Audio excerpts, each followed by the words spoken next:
আপন বুকের পাঁজর চালিয়ে নিয়ে একলা চলো রে।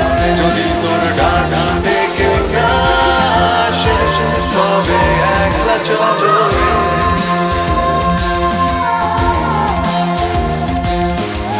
একলা চলো, একলা চলো, একলা চলো, একলা চলো রে। নমস্কার বন্ধুগণ, আজকের ভিডিওটা শুরু করছি একটা ঘটনা দিয়ে।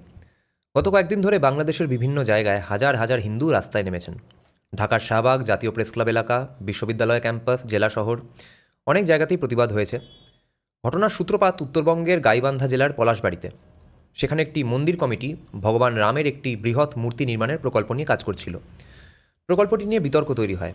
এরপর অভিযোগ ওঠে মূর্তির বিরোধিতাকারী এক বিক্ষোভ চলাকালে ভগবান রামের একটি প্রতিকৃতি বা ছবি অবমাননা করা হয়েছে। এই অভিযোগ সামনে আসতেই পরিস্থিতি উত্তপ্ত হয়ে ওঠে। 20 ও 21শে জুনের মধ্যে প্রতিবাদ ছড়িয়ে পড়ে। বিভিন্ন হিন্দু সংগঠন অভিযুক্তদের গ্রেপ্তার ও শাস্তির দাবি জানায়। হাজার হাজার মানুষ মশাল মিছিল করেন, জয় শ্রীরাম স্লোগান দেন এবং বলেন যে তাদের ধর্মীয় অনুভূতিতে আঘাত করা হয়েছে।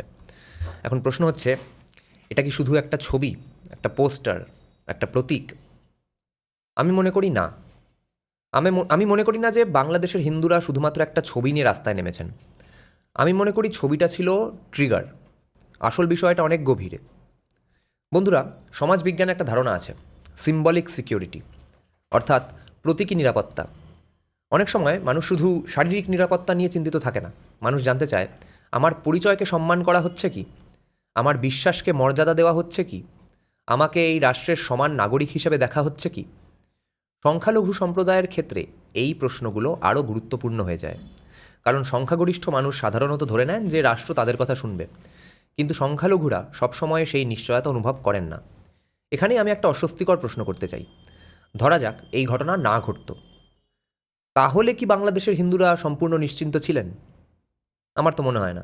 কারণ আমরা গত কয়েক বছর ধরে বারবার দেখছি সংখ্যালঘু নিরাপত্তা, ধর্মীয় স্বাধীনতা এবং সামাজিক আস্থা নিয়ে বিতর্ক বাংলাদেশে বারবার ফিরে এসেছে।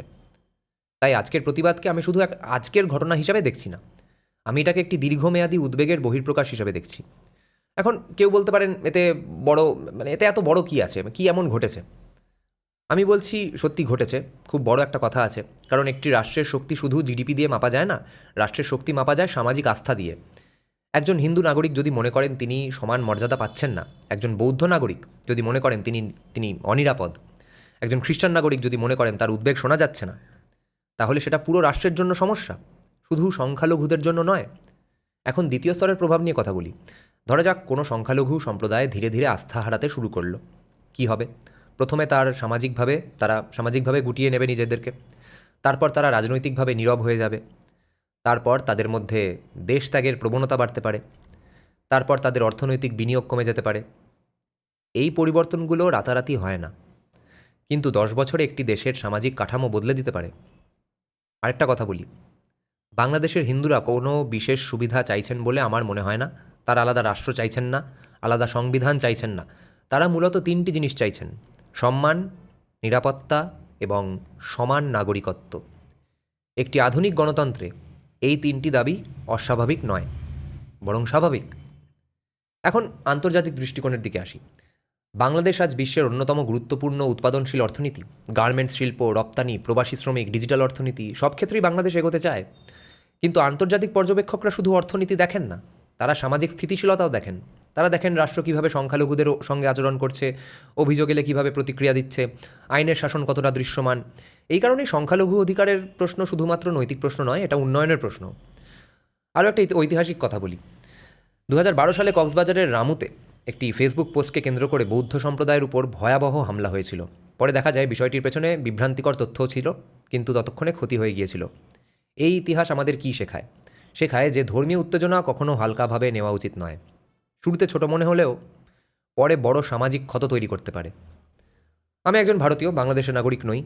আমি চাই বাংলাদেশের হিন্দুরা যেন কখনো নিজেদের অতিথি মনে না করেন।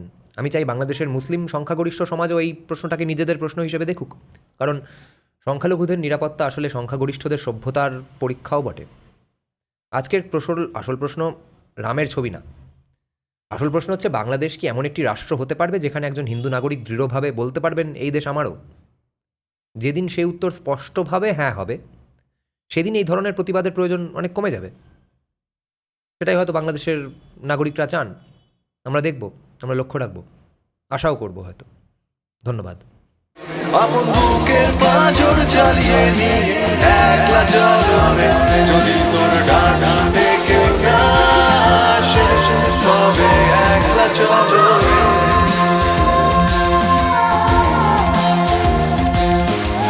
একলা চলো, একলা চলো, একলা চলো, একলা চলো রে।